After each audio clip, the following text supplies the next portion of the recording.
오늘은 낮은 곳으로 오신 예수님이라는 제목으로 말씀을 하겠습니다. 내일 모레는 성탄절, 하나님의 아들 예수님이 이 땅에 태어나신 날입니다. 예수님은 죄와 저주로 가장 비참하게 살고 온 인생들을 참으로 불쌍히 여기사 인간들에게 참된 평화를 주시기 위하여 예수님은 하나님이시면서도 사람이 되어 이 땅에 태어나셨습니다. 우리의 죄값을 대신하여 십자가에서 못 박혀 죽으시려고 이 땅을 찾아오신 예수님, 우리는 그의 탄생하심을 진심으로 기뻐하며 찬양하고 경배를 드리는 것입니다. 그러면 하나님의 아들 예수님은 과연 어떤 모습으로 이 땅에 찾아오셨는지, 그리고 그가 이 땅에 오셔서 무엇을 하셨는지 살펴보겠습니다. 지난주에도 그런 말씀을 보았고, 내일 우리 교회에서 모레 크리스마스 날 예배를 드립니다. 다들 교회마다 옛날 같으면 크리스마스 전야제를 해서 아주 잔치를 하고 떡도 하고 사람을 초청해서 그날 예수의 복음을 전하는 날로 했는데, 그래도 지금도 그렇게 큰 행사를 많이 하는 교회도 있지요. 우리 교회에서는 그런 큰 행사는 못하지만 그날 모여서 하나님을 찬송하고 예배하고, 또 제가 이 주보에 써놓은 것처럼 교회에 뭐라고 썼을까요? 25일 성탄절 날은 자기가 예수 믿게 된 거, 은혜 받은 거, 그게 뭔가 나누는 시간, 간증하는 시간을 가지려고 합니다.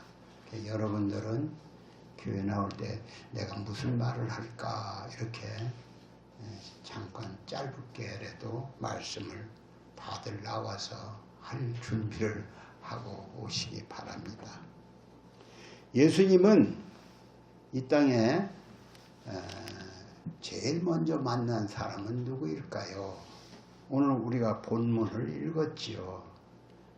본문에 예수님은 이 땅에 저 베들레헴 그 어떤 마구간에서 태어나셨는데,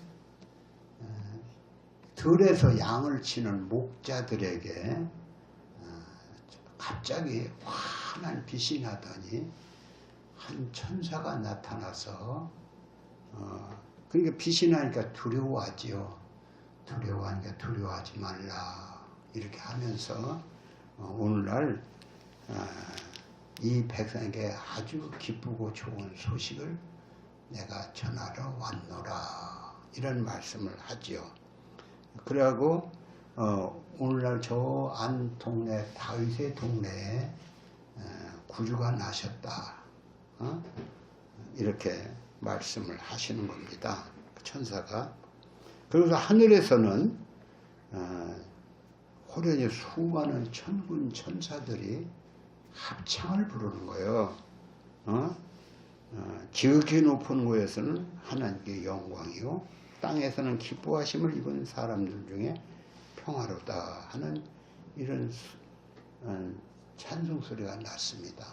목자들은 하도 너무나도 참 이상한 걸 보았기 때문에 곧장 베들레헴 그 동네로 들어가서 예수님을 구유에 누우신 예수님을 만나게 되지요. 그래서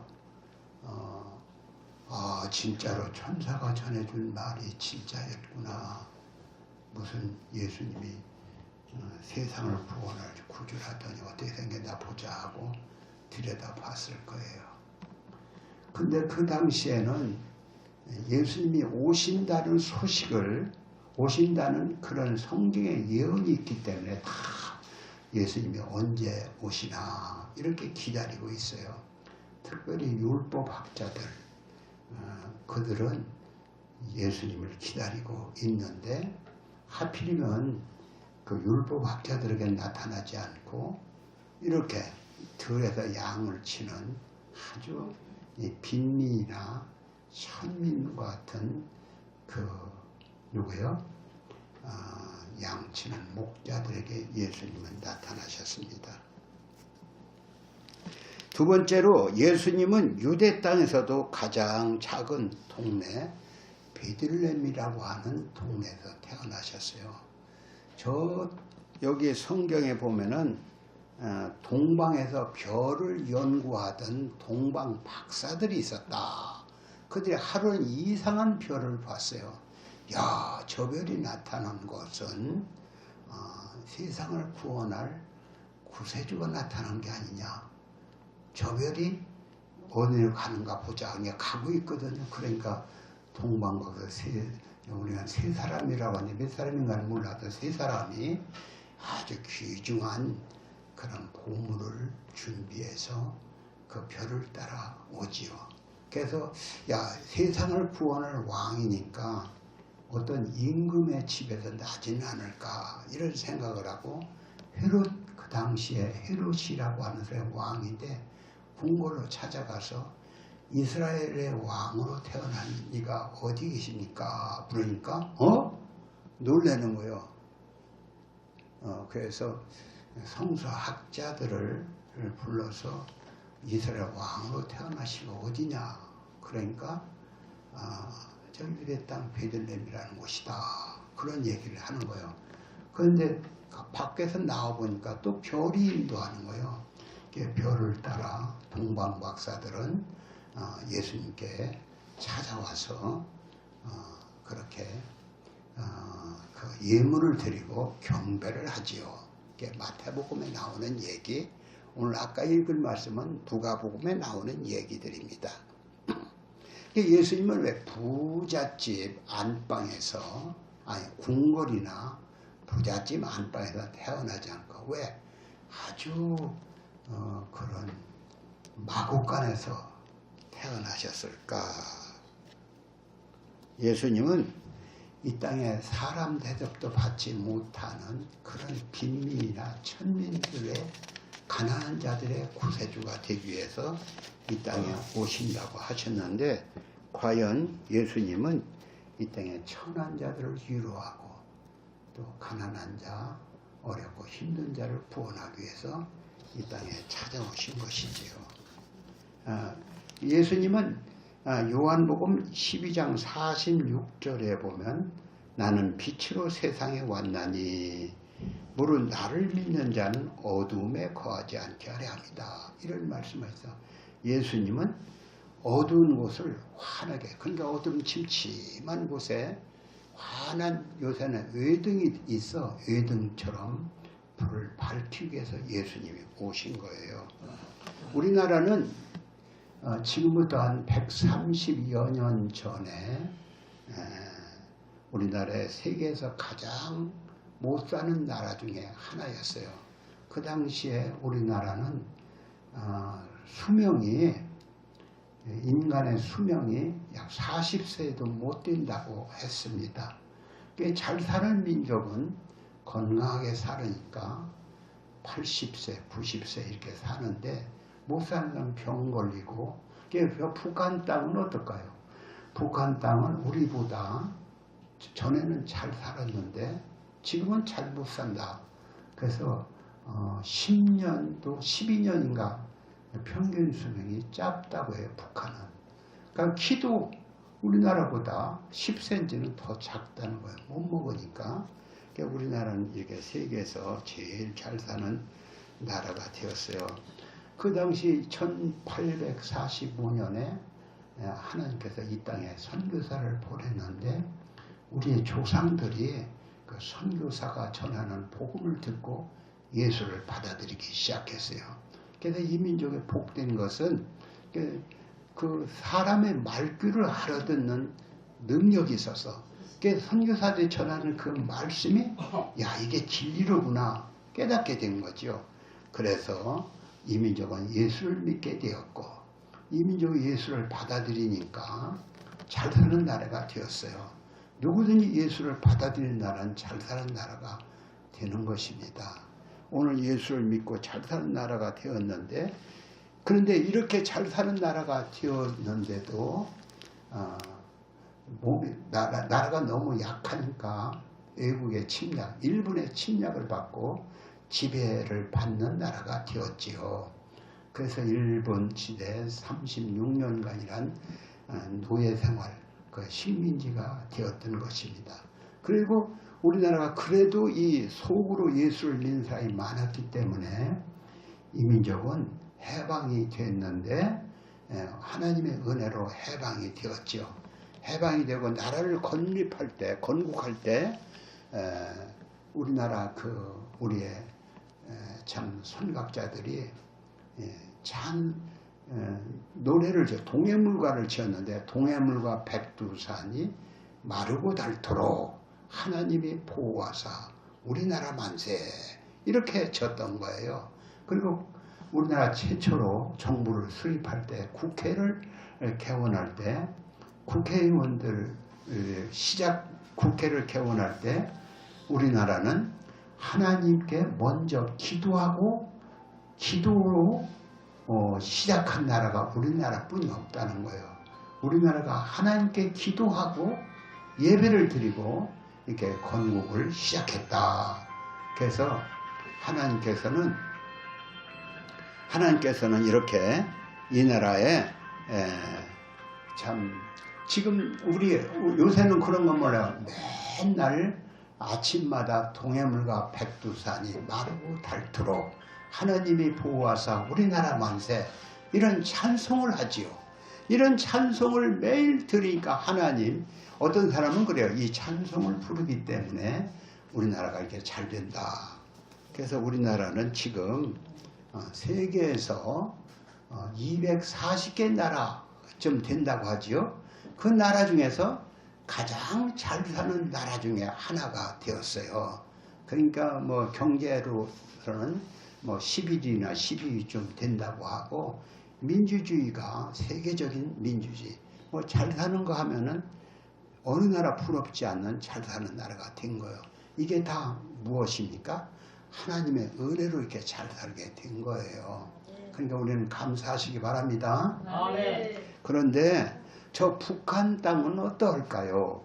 북한 땅은 북한을 다녀오신 목사님을 내가 아는 분이 있어요.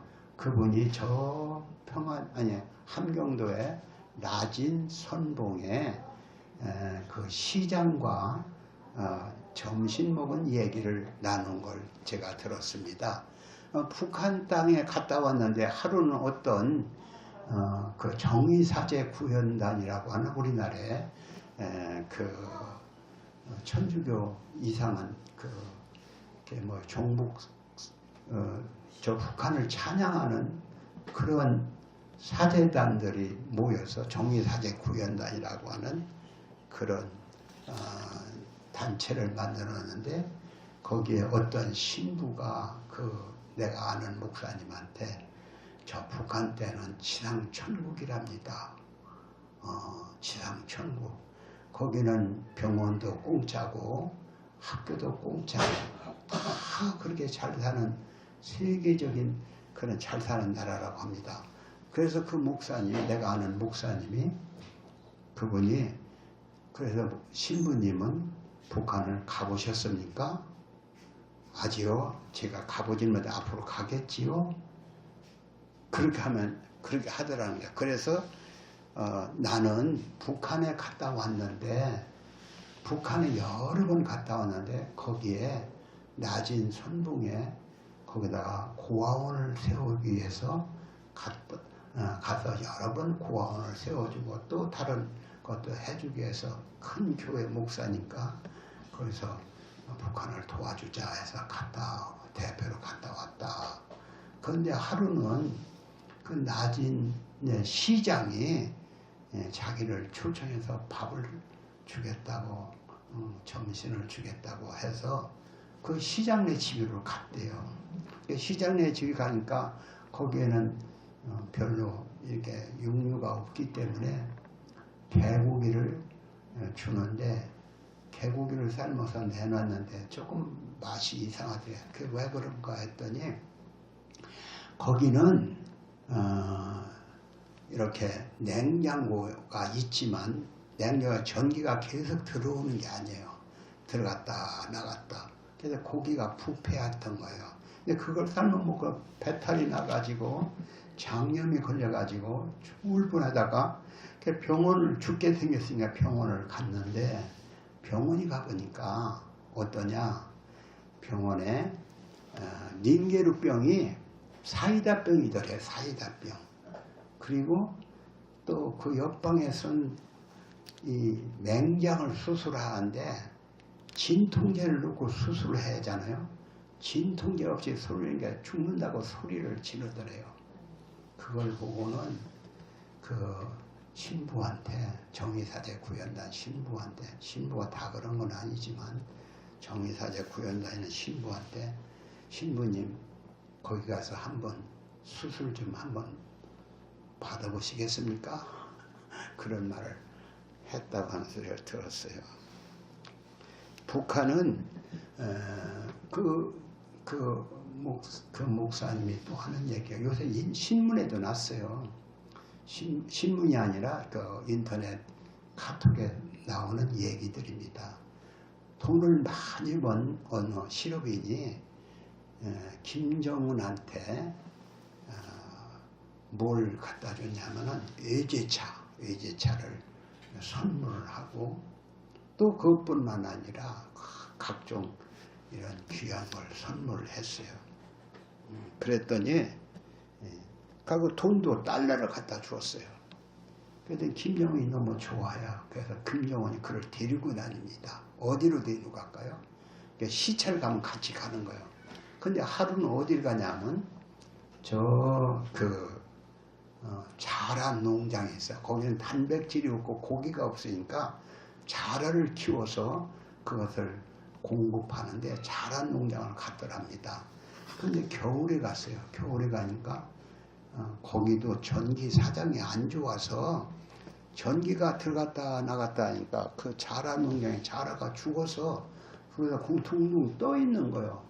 그래서 그 김정은이가 그 자라 농장 책임자를 불러서 저 왜 그러냐고 하니까 전기가 어제에 꺼져서 죽었습니다. 그랬더니 그 자리에서 권총을 쏴서 권총으로 그 사람을 쏴 죽이더라. 그걸 봤어요. 그거 섬뜩해서. 근데 또 어디로 갔냐면은 말 먹이는 농장을 갔대요. 말 먹이는 농장을 갔는데 말이 병들어서 일어나지 못하고 있어요. 그래서 뭐라고 그 말 농장 책임자를 불러서 얘기하더니 비싸대기를 한 대 때리더래요.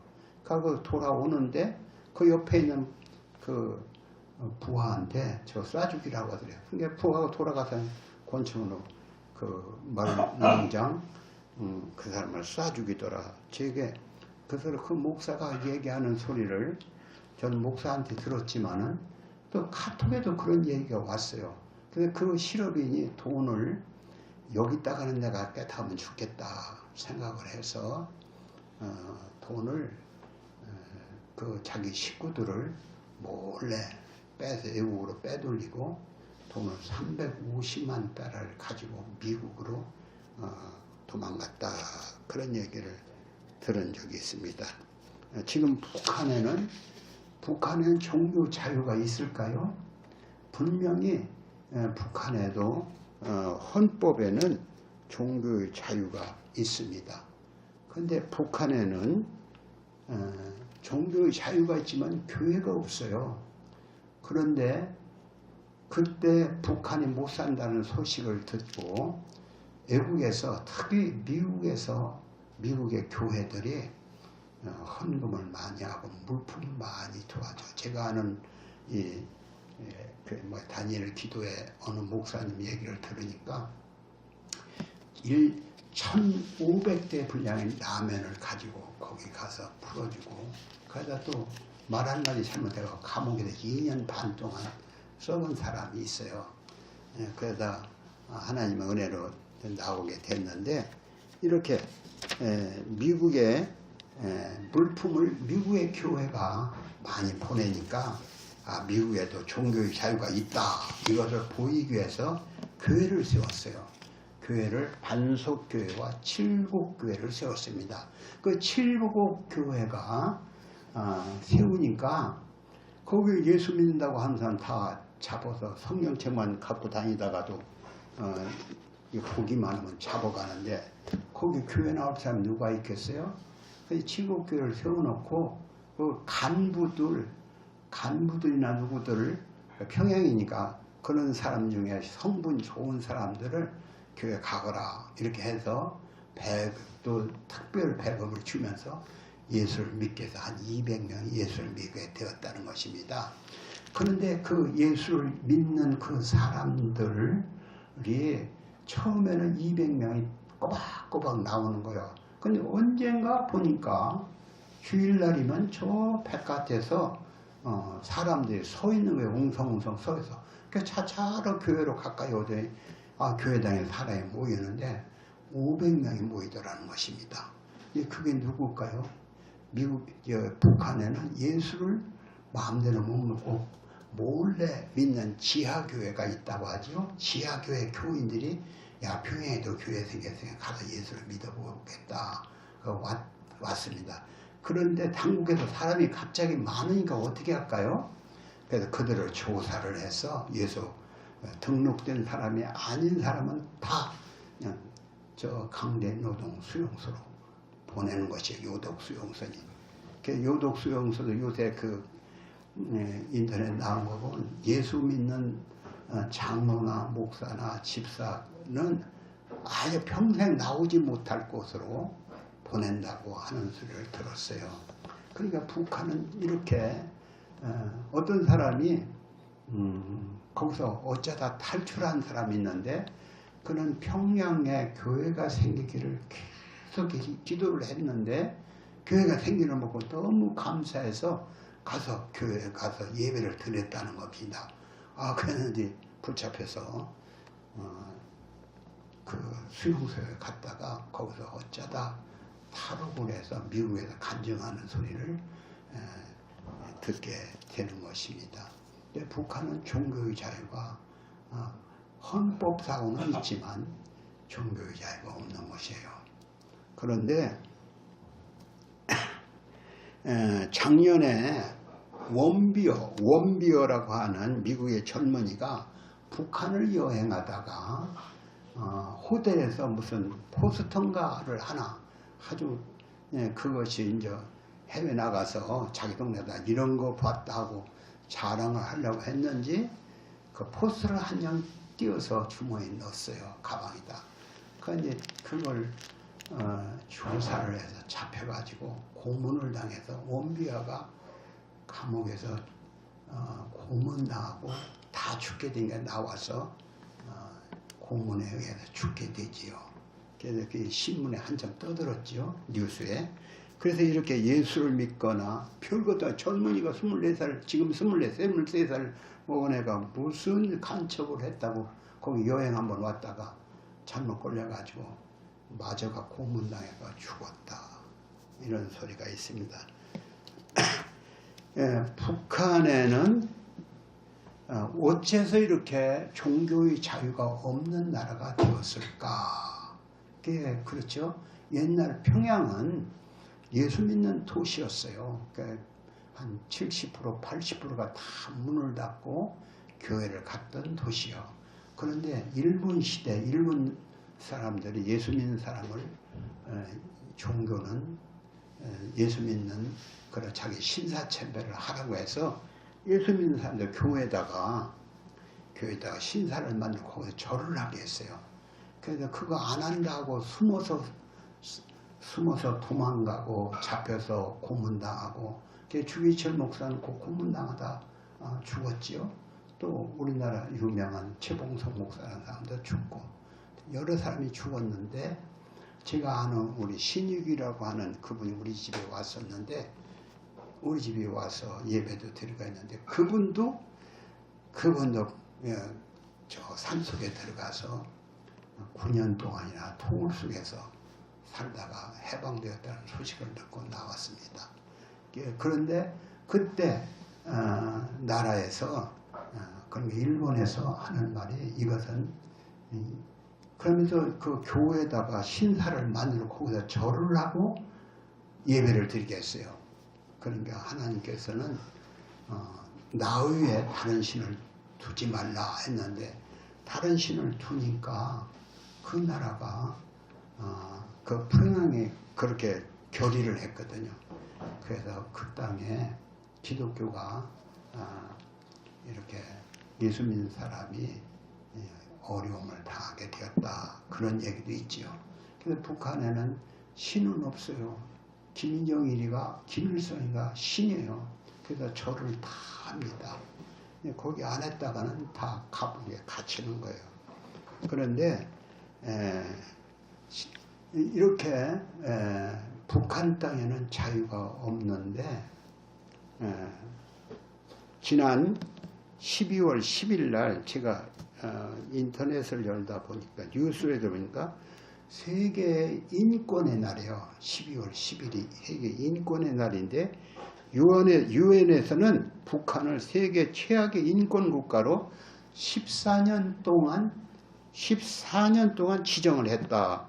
올해도 만장일치로 북한이 인권 국가로 지정이 되고 또 북한의 2인자라고 하는 최룡해 그리고 박광택, 정경택이라는 사람이 인권 침해 이후로 제재 대상으로 새로 지정됐다고 합니다. 북한의 지금 인권에 관련해 제재 대상은 김정은이가 인권 관련 그런로 제재 대상이 되고 또 김정은의 여동생 또 누구요? 김여정이도 그래서 개인이 32명 단체가 기관이 13곳으로 늘어났다고 합니다. 북한은 이렇게 참 세계에서 없는 인권 탄압 국가로 되어 있습니다. 근데 제가 또 어제 그저께 그 뉴스를 보니까 이런 뉴스가 들었어요. 북한 당국은 북한 인권 문제를 순전히 조작된 것이다. 반박했고 북한은 오히려 세계에 유례가 없는 지상 천국이라는 것입니다. 세계에 유례가 없는 지상 천국.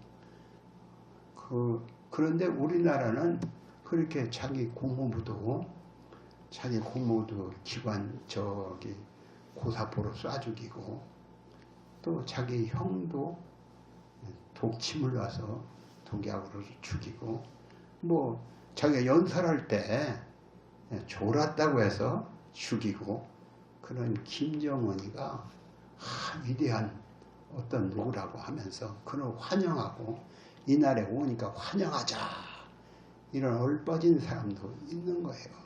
오늘 우리는 북한이 이렇게 북한이 그런 나라인데도 그런 선전에 속아서 북한 김정은이가 참 좋다. 누구요? 고모부를 쏴 죽이고 형을 죽이고 뭐 존다고 죽이고 별짓을 다 하는 그런 놈을 환영한다. 그건 종북 세력이라는 것이죠. 그런 세력에 그런 선제를 우리가 넘어가서는 안 됩니다. 오늘 우리는 어떻게 해야 합니까? 예수님은 환하게 빛을 비추는 빛으로 오셨다 했어요. 저 어둠의 땅, 저 북한 땅이 어둠의 땅이요. 근데 저 소련도 그랬었거든요. 그 소련에 기왕에는 예수를 잘 믿는 사람이 있었어요. 근데 거기서 지하에서 예수 믿는 사람이 있었어요. 그래서 고르바초프가 예수 믿는 집안이었어요. 고르바초프가 일어나서 나라를 완전히 변화를 시키고 자유한 나라가 됐어요. 아직도 그런 세력이 있긴 하지만 그래서 소련은 예수를 믿는 것은 지장이 없어요. 근데 북한은 예수를 믿다면 안 돼요. 그래서 그 땅에도 북한 땅에도 예수의 빛, 그 자유의 빛, 평화의 빛이 들어가도록 해야 하는 것입니다. 그러니까 우리는 어떻게 해요? 우리나라에서 많은 교회들이 북한 땅에 인도적 지원을 해주자 해서 우리나라 사람들이 북한에 많이 들락거려요. 아까도 그 어떤 목사가 낮은 선봉에 고아원을 세우고 또 다른 물품도 주기 위해서 이런 걸 가지고 가고 라면을 가지고 가고 이렇게 거기를 산업을 하고 의료기구 조영규 목사 또 박선희 목사 이런 사람들이 거기에 병원을 세워주고 폐병 환자들을 고쳐주는 병원, 일반 외과 수술 병원도 여러 개 치료, 고아원도 지어주고 하지요. 주를 위해서는 예수님은 너희는 세상의 빛이니 했으니까 나 혼자만 잘 먹고 잘 사는 게 아니라 우리도 이렇게 어떤 사람들처럼 저 어두움에서 헤매는 사람에게 예수의 빛을, 예수의 사랑을 전해주는 자가 되어야 하는 것입니다. 우리가 아직은 그런 힘이 없어, 우리 교회적으로. 우리 교회적으로도 그런 일 못한다고 해서 나만 못하는 게 아니라 세상에는 우리나라엔 많은 교회들이 북한을 위해서 기도하고 있습니다. 또 거기에 물품을 보내고 있어요. 또 거기에 정부에서는 딱 막은 것 같아도 중국으로 이렇게 해서 많은 물품을 보내고 있습니다. 그래서 예수가 이 땅에 오신 것은 내일 모레 크리스마스인데 예수가 오신 것은 이 땅에 평화를 주기 위해서 어두운 곳에 빛이 되기 위해서 그 고통하는 사람들에게 자유를 주기 위해서 오셨다는 걸 알고 우리가 그런 일은 지금 당장 못하지만 우리가 할 일은 뭐예요? 그들을 위해서 기도하고 우리도 그런 일을 하게 해달라고 기도하고 그래서 기어이 우리도 저 북한 땅에도 언젠가는 통일이 될 것이고 또 통일되어서 마음껏 예배한 날이 올 걸 믿고 기도하고 또 우리도 이렇게 그 땅에 선교사를 보내고 물론 거기뿐만 아니라 세계는 여러 군데 고통하는 민족이 많이 있어요. 그들에게 복음을 전하기 위해서 우리는 기도를 해야 하는 것입니다. 저는 우리 교회 성도들도 예수를 정말로 만나고 믿으면 내 몸만 위하다 가는 게 아니에요. 나만 잘 먹고 나만 잘 살자 그게 아니에요. 어떻게든 예수가 나를 위해서 희생한 것처럼 나도 저 고통받는 이웃들에게 민족들에게 복음을 전해야겠다. 이렇게 해서 복음을 전해주고 같이 자유와 평화를 누리는 우리가 되어야 하는 것입니다. 여러분들도 다 기도해서 결국 여러분뿐만 아니라 여러분 후손들이 다 자유를 위해서 평화를 위해서 일하는 여러분이 되시기를 예수님의 이름으로 축원합니다. 아멘. 하나님 아버지 오늘 예수님은 나중에 오셨다고 했습니다.